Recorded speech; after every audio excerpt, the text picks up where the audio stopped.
بسم اللہ الرحمن الرحیم۔ السلام علیکم۔ پچھلی ویڈیو میں ہم نے دجال کی قید والے جزیرے کی لوکیشن نکالنے کی کوشش کی کہ آیا وہ جزیرہ کہاں پر موجود ہے۔ اس ویڈیو میں ہم دجال کے پوچھے گئے سوالات کے بارے میں بات کریں گے جو اس نے حضرت تمیم داری رضی اللہ عنہ سے پوچھے تھے، اور پھر ان سوالات کے بارے میں جو پیشن گوئیاں دجال نے کیں، آیا وہ پیشن گوئیاں سچ ہو چکی ہیں یا نہیں؟ کیا واقعی دجال اپنی قید سے آزاد ہو چکا ہے؟ تو چلیں شروع کرتے ہیں۔ کچھ لوگوں کے مطابق یہ نشانیاں سچ میں پوری ہو چکی ہیں اور دجال اس وقت آزاد ہو چکا ہے، لیکن وہ ابھی تک اس دنیا میں ظاہر نہیں ہوا۔ یہ سب نشانیاں کیسے پوری ہو چکی ہیں؟ آئیے ذرا جانتے ہیں۔ سب سے پہلے بیسان کی کھجوروں کے بارے میں غور کریں، کیونکہ بیسان کا علاقہ پہلے فلسطین کے اندر شامل تھا اور حضرت عمر رضی اللہ تعالیٰ عنہ کے دور میں اس کو فتح کیا گیا تھا، اور 1948 تک یہ علاقہ اردن کا حصہ تھا، جس پر بعد میں اسرائیل نے قبضہ کر لیا۔ بیسان اپنی کھجوروں کے باغات کے لیے انتہائی مشہور تھا، اور اب بھی بیسان کا کچھ علاقہ اردن کے پاس ہے، مگر اس علاقے میں موجود تمام کھجوروں کے باغ اس وقت ختم ہو چکے ہیں، جیسا کہ دجال نے بیان کیا تھا۔ اس کا دوسرا سوال بحر طبریہ کے بارے میں تھا کہ کیا اس کا پانی اب تک خشک ہو چکا ہے؟ یہ جھیل اس وقت اسرائیل کے اندر موجود ہے، جس پر یہودیوں کا قبضہ ہے۔ اس جھیل کے پاس یہودیوں کے 4 بڑے شہروں میں سے ایک شہر موجود ہے، اور جب رومی بادشاہ ٹائٹس نے بیت المقدس پر حملہ کیا اور اسے تباہ کیا، تب تمام یہودی بحر طبریہ کے پاس آ کر آباد ہو گئے اور اپنی مذہبی کتاب تلمود کو ترتیب دیا۔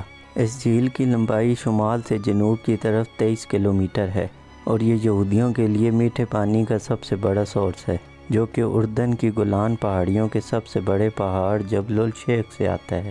اور اس وقت صورتحال یہ ہے کہ یہ جھیل اپنے 100 سال کے عرصے میں اپنے سب سے کم سطح پر پہنچ چکی ہے اور آہستہ آہستہ بالکل خشک ہونے کے قریب ہے، جیسا کہ دجال نے بیان کیا تھا۔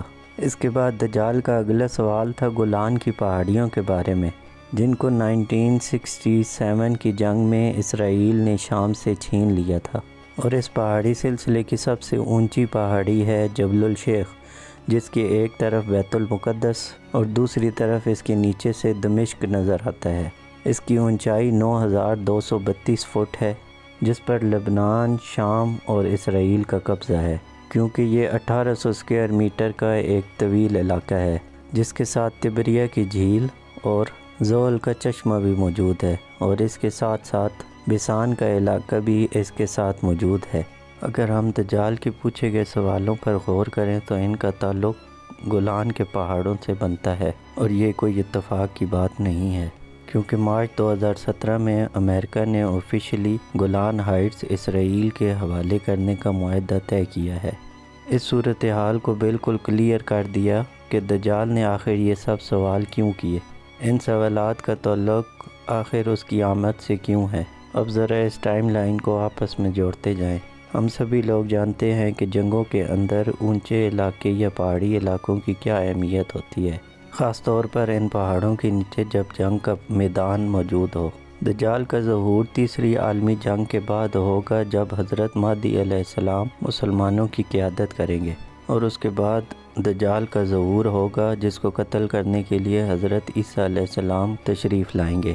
انجیل مقدس کے اندر اس جنگ کا مقام اسی گولان پہاڑیوں کے نیچے میدان کو بتایا گیا ہے، اور حق و باطل کی اس جنگ کے متعلق حدیث مبارکہ میں بھی بیان کیا گیا ہے۔ اسرائیل نے گولن ہائٹس پر قبضہ کر کے اس جنگ کی تیاری شروع کر دی ہے، اور صرف اپنے مسیح دجال کے انتظار میں ہے کہ وہ کب دنیا کے سامنے ظاہر ہو کر اپنی خدائی کا دعویٰ کرے اور یہودی قوم کی بادشاہت سنبھالے اور مسلمانوں کے خلاف جنگ کرے۔ اور اب آپ کو سمجھ جانا چاہیے کہ کیوں عالم کفر پوری دنیا کے مسلمانوں کے خلاف ایک یونائٹڈ نیشن کا بلاک بنا کر اس جنگ کی تیاری مکمل کر چکا ہے۔ ان حالات اور واقعات کے مطابق آپ اندازہ لگانے کی کوشش کریں کہ آخر اس آخری زمانے کی آمد میں آخر کتنا وقت باقی ہے۔ میری ذاتی رائے کے مطابق تقریباً آدھی صدی یعنی 40 سے 50 سال ہی قیامت آنے کے اندر باقی ہیں۔ موجودہ حالات کے مطابق یہ میرا اندازہ صحیح بھی ہو سکتا ہے یا غلط بھی، کیونکہ قیامت کا اصل علم اللہ تعالیٰ کے پاس ہی ہے۔ لیکن سب سے اہم سوال یہ ہے کہ کیا ہم نے اس وقت کی تیاری کر لی ہے؟ اور اگر یہ سب نشانیاں دیکھ کر بھی ہماری آنکھیں نہیں کھلتی تو آخر کب کھلیں گی؟ اللہ تعالیٰ ہمیں سمجھنے کی اور نیک عمل کرنے کی توفیق عطا فرمائے۔ مجھے امید ہے کہ آپ کو اس ویڈیو سے بہت کچھ نیا جاننے کو ملا ہوگا۔ اگر آپ کو ہماری ویڈیو پسند آئی تو ہمارے چینل کو سبسکرائب کریں اور ساتھ گھنٹی کے نشان کو کلک کر دیں، جس سے ہماری آنے والی نئی ویڈیو کی نوٹیفیکیشن آپ کو موصول ہوتی رہیں گی۔ شکریہ۔